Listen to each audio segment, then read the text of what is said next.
एक बार गौतम बुद्ध अपने आश्रम में अपने सभी शिष्यों को शिक्षा दे रहे थे कि दुनिया की सबसे तेज छुरी हमारी जबान है और दुनिया के सबसे खतरनाक हथियार हमारे शब्द हैं, जो बिना किसी का खून बहाए लोगों को अंदर ही अंदर मार सकते हैं। हमारे शब्द हमारी ताकत हो सकते हैं, लेकिन ये हमारी सबसे बड़ी कमजोरी भी हो सकते हैं। अगर हमें नहीं पता कि कब, कहाँ और क्या और कितना बोलना है, यदि हम सही समय पर सही इरादे के साथ सही शब्दों का प्रयोग करते हैं तो यह हमें एक सफल व्यक्ति बनाता है। लेकिन अगर हम सही समय पर सही इरादे से सही शब्दों का इस्तेमाल नहीं करते तो यह हमारे जीवन को नर्क से बदतर बना सकता है। तो दोस्तों, आज की कहानी के माध्यम से मैं आपको बताने वाला हूं कि चुप रहकर कैसे हम अपने जीवन को बदल सकते हैं। आपको चुप रहने की शक्ति का एहसास इस वीडियो में होने वाला है। वीडियो शुरू करने से पहले कमेंट माई बॉक्स नमो बुधाय लिखकर वीडियो को लाइक जरूर करें। तो चलिए शुरू करते हैं इस कहानी को। जापान में एक बहुत ही प्रसिद्ध बौद्ध भिक्षुक रहा करते थे। उनका नाम रिसाई था। रिसाई अकेले रहते थे। दुनिया के शोर शराबे से दूर जंगल में वो रहते थे और वह बड़े ही ध्यानी और प्रभुभक्त व्यक्ति थे, इसलिए वह पूरे जापान में बहुत अधिक प्रसिद्ध थे। एक दिन एक राजकुमार रिसाई के पास आया और बोला, हे प्रिय भिक्षु, मैं हमेशा थका हुआ, निराश और परेशान महसूस करता हूँ। मेरा मन बहुत अशांत रहता है। हालांकि मेरे पास सब कुछ है, दौलत, शोहरत, सुख सुविधाएं जो हर व्यक्ति चाहता है या पाने की इच्छा करता है, लेकिन फिर भी मेरे अंदर इतनी अशांति और चिंता क्यों है? रिसाई ने उसकी बात बहुत ही ध्यानपूर्वक सुनी और कुछ सोचने के बाद कहा, तुम इस प्रश्न का उत्तर जानते हो, बस तुमने कभी इस प्रश्न को हल करने की कोशिश नहीं की है। रिसाई ने आगे कहा, मैं एक रिसर्च करना चाहता हूं, क्या तुम मेरा साथ उसमें दोगे? इस रिसर्च के बाद तुम्हारे जीवन में किसी भी तरह की अशांति और चिंता नहीं रहेगी। ये बातें सुनकर राजकुमार बहुत हैरान था। उसने रिसाई से कहा, बताइए, मुझे क्या करना होगा? अपने मन की शांति के लिए मैं कुछ भी करने को तैयार हूं। राजकुमार की इन्हीं बातों को सुनकर भिक्षु ने कहा, तो फिर आप अगले 15 दिन के लिए मेरे आश्रम में रहोगे और एक सामान्य व्यक्ति की तरह अपना जीवन व्यतीत करोगे।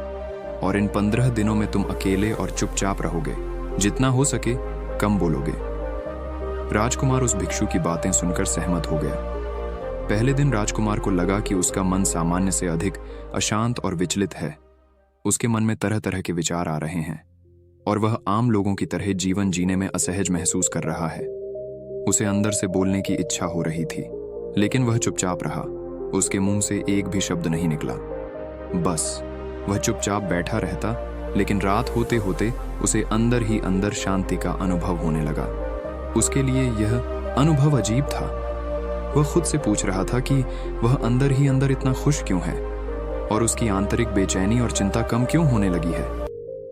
अगले दिन राजकुमार अकेला चुपचाप बैठा रहा और वह प्रकृति को निहार रहा था। वह पौधों को, फूलों को, आकाश में उड़ रहे पक्षियों को। वह अपने जीवन में पहली बार यह अद्भुत दृश्य महसूस कर रहा था कि उसके पास कितनी सुंदरता है। वह दिन भर प्रकृति की सुंदरता को निहारता रहता और उसकी ताजगी को महसूस करता रहता। इसी तरह से 10 दिन बीत गए और उसके मन की सारी बेचैनी, सारी हलचल, सारी उत्तल पुथल और सारा तनाव गायब हो गया। 11वें दिन की सुबह राजकुमार फिर से एकांत में बैठ गया और कुछ ही मिनटों में उसकी आंखें अपने आप बंद हो गईं और वह गहरे ध्यान में चला गया। वह पूरे दिन वहीं पर आंखें बंद करके बैठा रहा और गहरे ध्यान में डूबा रहा। ना कोई शब्द, ना कोई चिंता। राजकुमार भीतर से असीम शांति और आनंद से भर गया। राजकुमार अपने बाकी के 4 दिन इसी तरह गहरे ध्यान में व्यतीत करने के बाद 15 दिन बाद रिसाई के सामने प्रस्तुत हुआ और रिसाई को प्रणाम करके बोला, प्रिय भिक्षु, मुझे उत्तर मिल गया कि मेरे मन में इतनी उथल पुथल और चिंता क्यों थी। मैं जान गया कि मेरा मन इतना अशांत और विचलित क्यों था। रिसाई मुस्कुराते हुए पूछा, बताओ क्या उत्तर मिला तुम्हें? राजकुमार ने कहा, मैं आवश्यकता से अधिक बातें करता था। मैं किसी पर भी अपने शब्द और ऊर्जा व्यर्थ करता था। मैं दिन भर अपने लोगों से फालतू की बातें करता रहता और फिर उन्हीं के बारे में अकेले में सोचता रहता और ज्यादातर समय नकारात्मक ही सोचता रहता। इस तरह मैं बस अपना समय बर्बाद कर रहा था। ज्यादा बोलने और नकारात्मक सोचने की वजह से मेरा मन अशांत और बेचैन हो गया था और इसी वजह से मैं किसी भी काम को ठीक से नहीं कर पा रहा था, जिसकी वजह से मैं हर काम में असफल होने लगा और फिर इन्हीं लगातार मिलने वाली असफलताओं की वजह से ही मैं और भी उदास और चिड़चिड़ा हो गया। इन्हीं सभी चीज़ों की वजह से मेरा जीवन नष्ट हो रहा था, लेकिन यहाँ पर बिताए हुए 15 दिन मेरे लिए पूरी तरह से अलग थे। मुझे कुछ अलग ही एहसास यहाँ पर हो रहा था। अब मुझे ऐसा लग रहा है मैं अपना जीवन पूरी तरह से जी रहा हूँ, लेकिन इससे पहले मैं अपना जीवन गलत तरीके से जी रहा था। और मैंने यह भी सीखा कि हमें सिर्फ ध्यान करने की ज़रूरत नहीं है। ध्यान अपने आप होता है जब हम इस शांत और मौन होते हैं। ध्यान के पिछले कुछ दिनों के बाद मैंने जो पहली चीज़ सीखी वह यह है कि मनुष्य के जीवन के सबसे महत्वपूर्ण घटना स्वयं को जानना है। ये सुनकर रिसाई ने कहा, सिर्फ तुम ही नहीं, दुनिया में ज़्यादातर लोग ज़रूरत से ज़्यादा बोलते हैं। आज भी लोग ज़्यादातर समय केवल एक दूसरे को नीचा दिखाने के लिए ही बोलते हैं। कुछ लोग ना चाहते हुए भी बातें करते हैं और अपना जीवन बर्बाद कर लेते हैं। रिसाई ने राजकुमार को चुप रहने का महत्व समझाते हुए कहा। फिर एक बार गौतम बुद्ध से उनके शिष्यों ने पूछा, प्रिय बुद्ध, आप ज्यादातर समय चुप क्यों रहते हैं? बुद्ध ने कहा, क्योंकि चुप रहने से व्यक्ति अंदर से अनंत शांति की गहराइयों में होता हूं। मौन अपने भीतर उतरने की पहली सीढ़ी है। मौन के बिना स्वयं को जानना असंभव है। स्वयं को जानने और समझने का पहला नियम है कि मौन हो जाओ, उतना ही बोलो जितना अत्यंत आवश्यक हो। बेफिजूल की बातें करना छोड़ दो। तुम अचानक पाओगे कि 90% से भी ज्यादातर लोग व्यर्थ ही ज्यादा बोलकर अपना समय बर्बाद कर रहे हैं। ना बोलने का कोई भी नुकसान नहीं है, लेकिन यदि आप ज्यादा बोलते हैं तो आप अत्यधिक गलती कर देते हैं। अगर व्यक्ति कम बोलना शुरू कर दे दो, दुनिया की 90% मुसीबतें कम हो जाएंगी, झगड़े फसाद कम हो जाएंगे, उपद्रव कम हो जाएंगे, अदालतें कम हो जाएंगी। अगर लोग थोड़ा चुप रहना सीख लिए, संसार की बहुत सारी समस्याएं हैं, बहुत सारा उपद्रव सिर्फ बोलने से पैदा होते हैं। सारी बात मौन सीखने की है। जब तुम नहीं बोलते तब तुम एकांत में अकेले हो गए, भरे बाजार में भीड़ में खड़े हो नहीं बोलते, हिमालय के शिखर में पहुंच गए। जिसने मौन की कला जान ली वो भीड़ में भी अकेले होने की कला जान लेता है। वो अपने भीतर ही डुबकी लगाने लगता है। एकांत में तो आदमी स्वर्ग में है, दूसरे की उपस्थिति ही बेचैनी पैदा करती है। पहले तुम्हें चुप रहने की शक्ति को धारण करना होगा। इससे तुम अधिकतर ऊर्जा को बचा लोगे और फिर इस स्थिति में पहुंच जाओगे कि तुम कम बोलने लगोगे। अगर तुम किसी के यहाँ पर जा रहे हो और परेशान हो जाओ तो ऐसे में उचित है कि आंखें बंद कर लो और अपने में खो जाओ। वहां से आपको ताजगी महसूस होगी, क्योंकि तुम्हारे अंदर ही जीवन का वो स्रोत छिपा हुआ है, वह किसी दूसरे में नहीं है। इसके बाद राजकुमार उस रिसाई से पूछते हैं, आखिर कौन हमें अपने अंदर तक लेकर जाएगा? ये बातें सुनकर रिसाई बुद्ध कहते हैं, तुम्हें स्वयं ही अपने अंदर उतरना होगा और वहीं से परम राज्य जीवन का आनंद ले पाओगे। आनंद का यहीं से जन्म हुआ है, यहीं से तुम मौत डूब जाओगे। यही तुम्हारा सूरज उदय होगा और यहीं से अस्त होगा। इसी प्रकार तुम बार बार डुबकी लगाओ। जब भी तुम डुबकी लगाकर लौटोगे वहां से तुम पाओगे। फिर ताजगी भरी जीवन की नई संपदा मिलेगी। इस नई शक्ति के जन्म होने से तुम्हारी थकान गई, उदासी गई, चिंता गई। जैसे कोई स्नान करके लौटता है तो शरीर शीतल हो जाता है, शांत हो जाता है। ऐसे ही जब कोई भीतर से साफ होकर वापस आता है, मौन में स्नान करके लौटता है, तो समस्त अस्तित्व, समस्त व्यक्तित्व शांत और मौन हो जाता है, आनंदित हो जाता है।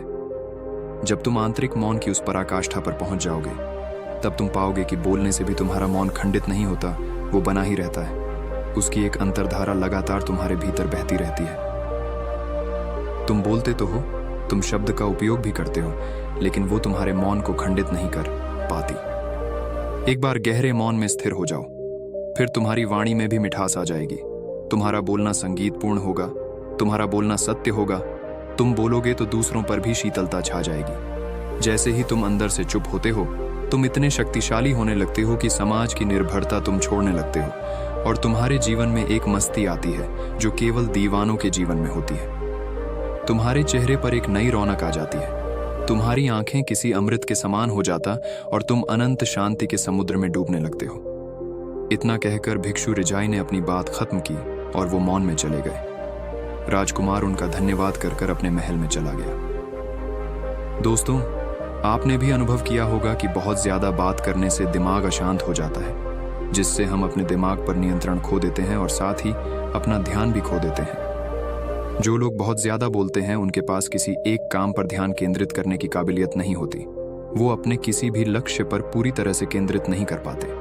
अगर हमारा दिमाग एक जगह केंद्रित नहीं है तो हम जीवन की सच्चाई नहीं समझ पाते और ना ही मनचाही सफलता कभी हासिल कर पाएंगे। इसके अलावा भी आपने देखा होगा कि जो लोग अधिक बोलते हैं वो अक्सर लोगों के बीच हंसी का पात्र बन जाते हैं, और जो लोग कम बोलते हैं और अपनी बात पर कायम रहते हैं उन्हें लो सम्मान मिलता है।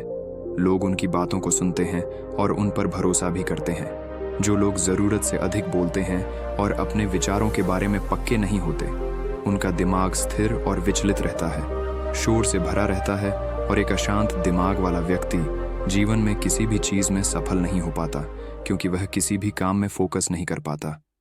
यदि किसी व्यक्ति को यह पता है कि उसे कब, कहाँ और क्या बोलना है, तो वह व्यक्ति सच में बहुत बुद्धिमान है, और ऐसा व्यक्ति जहाँ भी है उसका व्यक्तित्व आकर्षण का केंद्र बन जाता, और वह जो कुछ भी करता है उसमें सफल अवश्य होता है। अगर हम किसी महान और सफल व्यक्ति के व्यक्तित्व को गहराई से देखें तो पाएंगे कि वो कम बोलते हैं और कम से कम शब्दों में अपनी बात खत्म कर देते हैं। वो बोलने से पहले वो चीज़ों और जिसके बारे में उसे बोलना है उनके बारे में गहराई से सोचते हैं। लेकिन जो लोग बहुत ज़्यादा बोलते हैं, बहुत बार वो झूठ भी बोलते हैं और अपनी बातों से दूसरों के मन और विचारों पर कचरा डालते रहते हैं। वह ज़्यादातर समय दूसरों की बुराई करते रहते हैं, इसलिए उनके अपने भी उनसे नफरत करने लगते हैं और उनसे बचने की कोशिश करते हैं। हमारे भारतीय उपनिषदों में कहा गया है कि हमारे शब्द वास्तविक ब्रह्म शक्ति हैं। मौन से धैर्य आता है, धैर्य से ध्यान, और ध्यान से हम अपने जीवन के बारे में जागरूक हो जाते हैं। इसलिए अगर हम ज़्यादा बात करते हैं तो हम मौन को खो देते हैं, जो मन की शांति का पहला स्तंभ है। दोस्तों, आज से हम भी चुप रहने का अभ्यास अवश्य करेंगे।